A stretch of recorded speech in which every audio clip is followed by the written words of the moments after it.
Hello students, let's understand Graham's law of diffusion. See, here we are going to use two terms. One is diffusion and the other is effusion or a effusion. Hope it's coming into the frame. Yes. So there are two terms which we are going to use. We can use this interchangeably. Like let us understand what is the meaning of the diffusion. Consider two gases. Consider two gases which are connected by a small valve. Okay, let's say this is a container 1 and this is container 2. Right? Here there is a gas A, here there is a gas A, and this is gas B. Let's say this is gas B.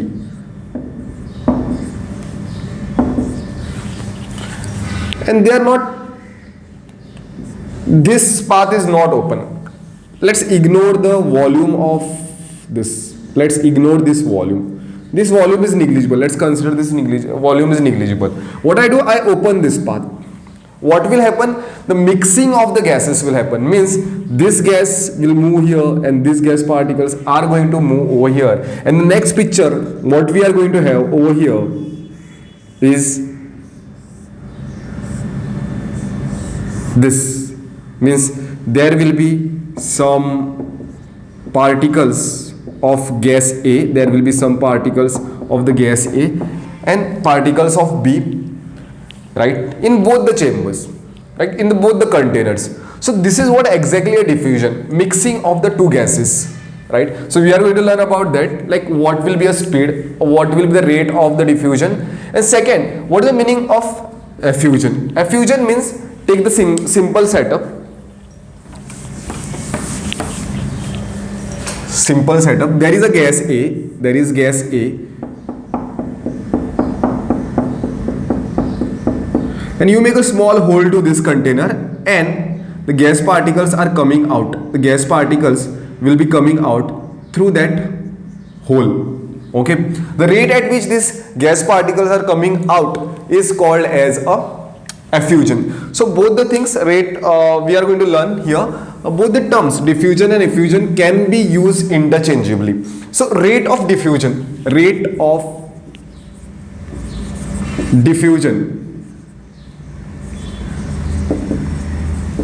R, rate of diffusion is inversely proportional to the square root of the molar mass. This is one equation we can have. We can have one equation, rate of diffusion or the effusion. Okay, you can write this as a rate of diffusion or it could be a rate of effusion also. That is, rate is equal to what? Inversely proportional to the molar mass. Now I can say that this is one equation. Second, I can say that rate of effusion, I'll signify this as a effusion or a diffusion as R. It is also inversely proportional to the density. Now how it's inversely proportional to the density? See, if we use the equation PV is equal to nRT, if we start with this PV is equal to nRT. Now these things, whatever is happening, I did not mention the condition. Whatever gas is happening, like whatever gas is coming out, whether it is diffusing or whether it is diffusing out or mixing, whatever this gas is coming out is at a constant pressure. It is at a constant pressure. You are not changing the pressure. Constant pressure means the external pressure I am not changing, right? That is constant. And it is at a constant temperature. It is at a constant temperature, right? So here this PV is equal to nRT, and we also know that as we derived in one of the topic there, it is also we can write density, or we can write Pm is equal to density into RT.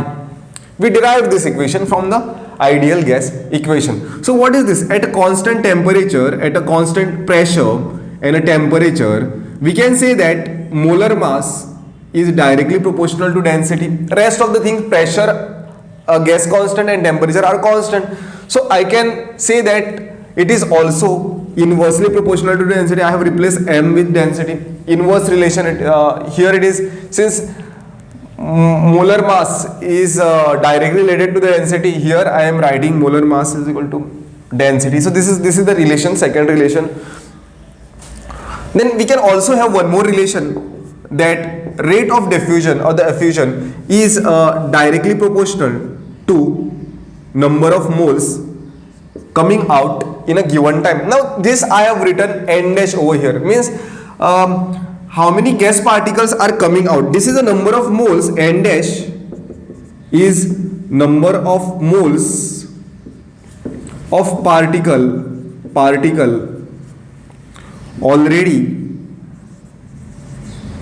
already out of the vessel in the case of effusion. In the case of diffusion, it is already mixed. Like let's say there are 10 particles, there are let's say 100 particles. Out of 100, 10 particles are coming out.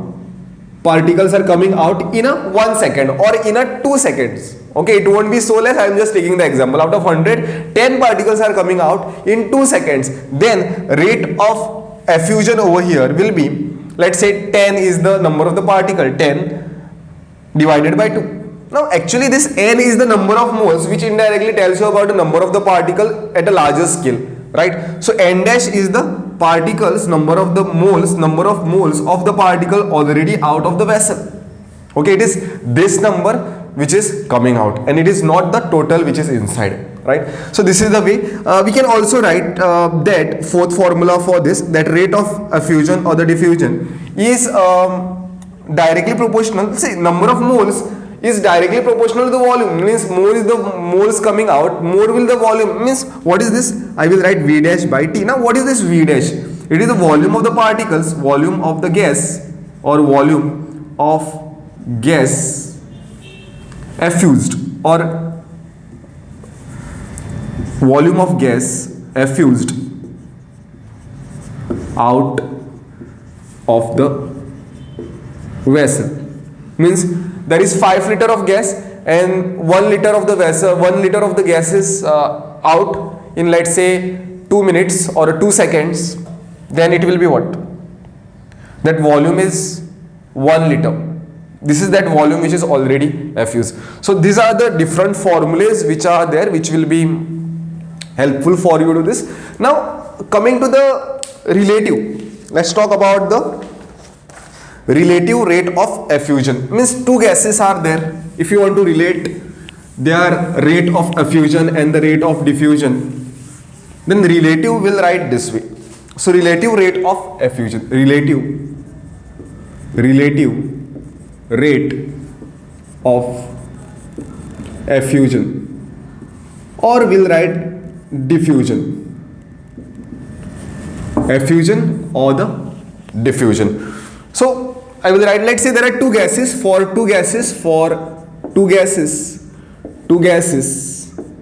A and B. Rate of diffusion or the effusion of the A, we know that it is inversely proportional to the molar mass of the A, and the rate of this effusion or diffusion is inversely proportional to the molar mass of the B. If I want to do the relative, like there will be certain constant over here, there will be certain constant over here at a certain pressure and the temperature. So here I can write this as a RA by RB to be is equal to square root of MB upon square root of MA, right? So this is the one relation which we can have. We also wrote that we can also write RA by RB is equal to square root of density B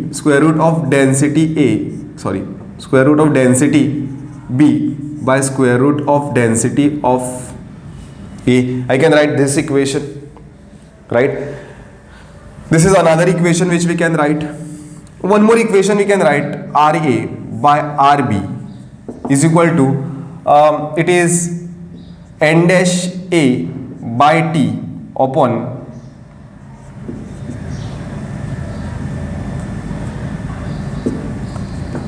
N dash B by TB. TB means time required for the B, means later you can just write it in the other format. You can take this TB on the top. This is another form. We can also write that RA by RB is equal to V dash A by TA divided by V dash B by TB. So these are the different ways and different forms of the formula which we can apply over here. So these are all the relations which are given over here are very important. You should know them. What we'll do is we'll solve some examples based on the concepts we learned so far. Take this question. You can read this question and try solving it by yourself. Pause the video for some time. Okay, done. I'll explain this. This question or problem could be solved based on relative rate of the effusion or the diffusion. So rate, we'll read the question. The densities of the two gases X and Y are 0.09 and 1.44 grams per centimeter cube respectively. If the rate of diffusion of X is 100, then what is the rate of, then that of Y is how much? So we have a simple formula that relative, we write rate of X by rate of Y will be is equal to density. With respect to density, this will be density of the Y upon density of the X. Like we are having certain values. So what is the rate of X? It is given the rate of diffusion of the X is equal to 100. Rate of diffusion of the Y, that is what I need to find, right? What is the density of the Y? Density of the Y is 1.44 grams per centimeter cube. CC means cubic centimeter, or it is centimeter cube per centimeter cube, it is, right? So it could be written this way also. And density of the X would be is equal to how much? It is X is 0.09 grams per centimeter cube. So only thing we need to find Y. That's a pure substitution formula. Like this is 100, this is RY, this is square root of 1. Density of the Y is 1.44 divided by square root of 0.09. So this could be written as 100 upon RY is equal to square root of 1.44 and 0.09. Taking square on both sides, taking square, like I don't want this square root, right? I'll take the squares on both sides. This could be written as 100 into 100 or 10 raised to 2 into 10 raised to 2, right? So this 100, what I do, I write for the simplification, I'll write this 100 to be is equal to 10 raised to 2, right? Taking square on both sides will be what? This will be 10 raised to 4 and this is RY square, and this square will, if you are taking a square over here, what will be square of the square root? It will be just 1.44 divided by 0.09. Therefore, RY square will be is equal to 10 raised to 4, 0.09 divided by 144. So, RY square is 10 raised to 4, means if I use this 10 raised to 2 of this, I can write 9 over here, and 144, it is 1.44, no, not 144. Yes. This is 1.44. Right? I have rearranged that for this 1.44. So 1.44 could be written as 144 into 10 raised to minus 2. Right? Therefore, IY square will become what? 10 raised to 4. This is 9 and this is 144. So therefore RY is what? Square root of 10 raised to 4, 9 and 144. So how much is this going to be? This is going to be Ry is equal to 10 raised to 4 is 10 raised to 2. Square root of 9 is 3 and square root of 12 is 44 is 12. 3 ones are 3 fours are. So Ry is equal to 1 by 4 is 0.25 into 10 raised to 2. Therefore Ry is equal to how much? 25 will be the rate of the diffusion. So the answer is option B.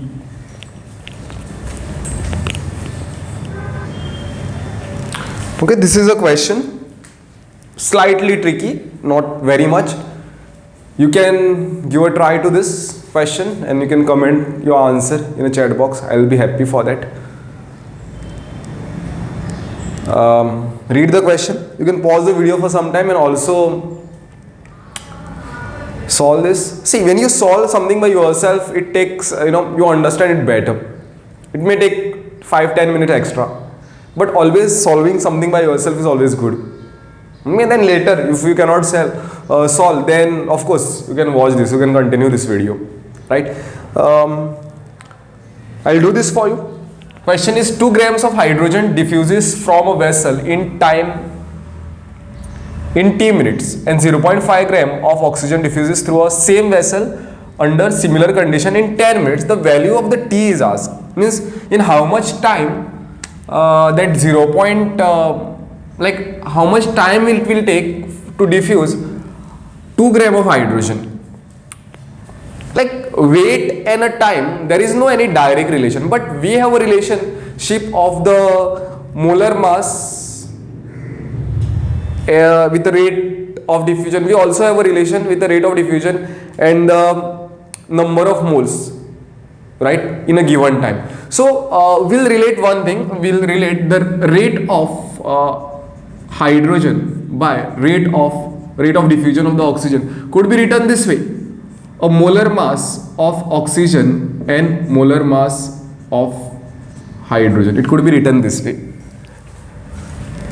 Now we know this molar mass of oxygen, we know that it is equal to 32. Molar mass of hydrogen is 2. We know this, right?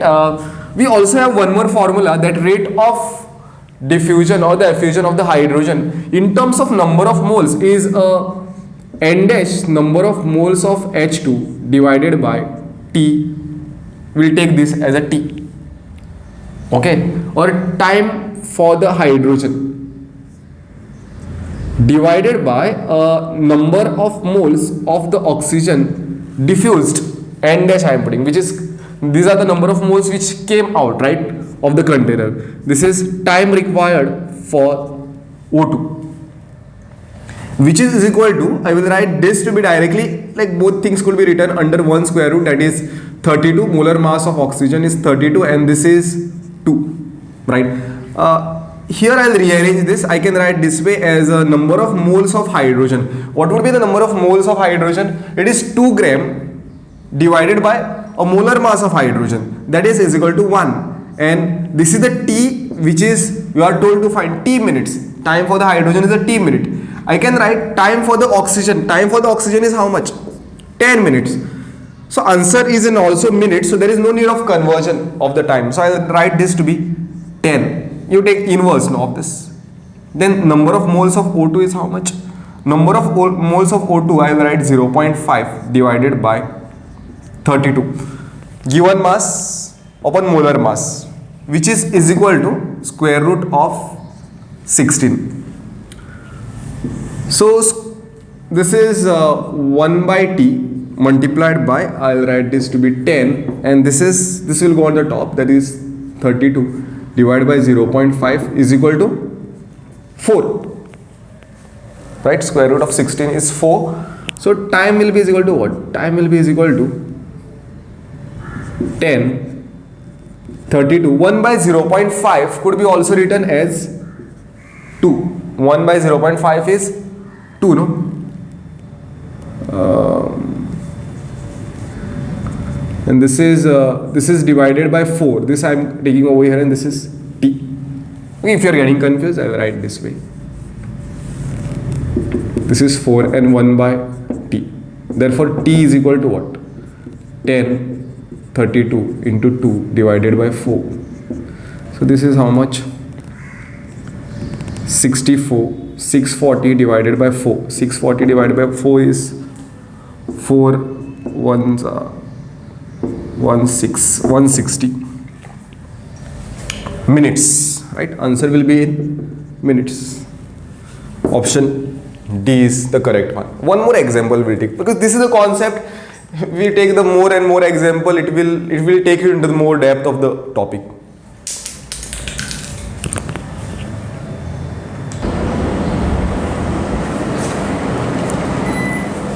Okay, this is another question. There is nothing to solve in this, but just logical question. Read this question, take your time. Okay, done. So, if the 4 tubes of the car are filled, 4 tubes mean they are talking of the tire. There are 4 tires for a car, right? Filled to the same pressure. Filled to the same pressure means what? Equal amount. See, pressure is directly proportional to the amount of the gas. Amount means particles of the gas. Means same amount of the hydrogen, same amount of the oxygen, same amount of the nitrogen, and same amount of the neon. That is what they mean. Means 10, let's say 100 particles of H2, 100 particle of O2, 100 particle of N2, 100 particle of neon. It won't be 100, it will be very high number. I'm just taking the number 100. So that is what it means. They are going to create an equal pressure.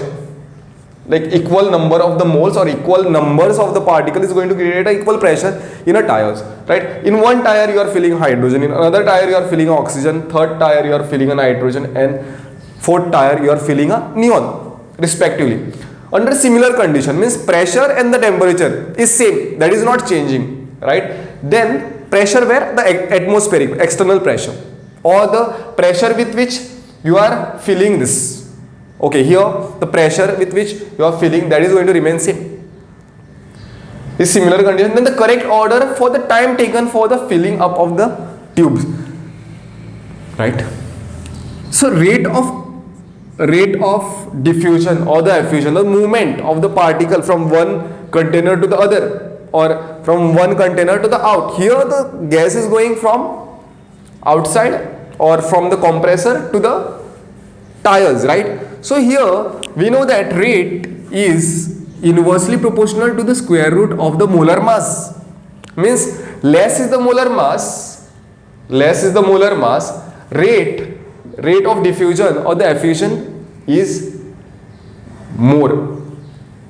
In which case the rate of diffusion, or the, what I'll say in this case, it is a effusion. In which case the rate of effusion will be high. Means in which case which gas can be filled very easily in given time. Since molar mass of hydrogen among all these 4 is less, so hydrogen is the one which will be filled very easily. The rate will be high, but this arrow is small, no? What is asked? The question is, then the correct order for the time taken. If this is high, time taken will be less, no?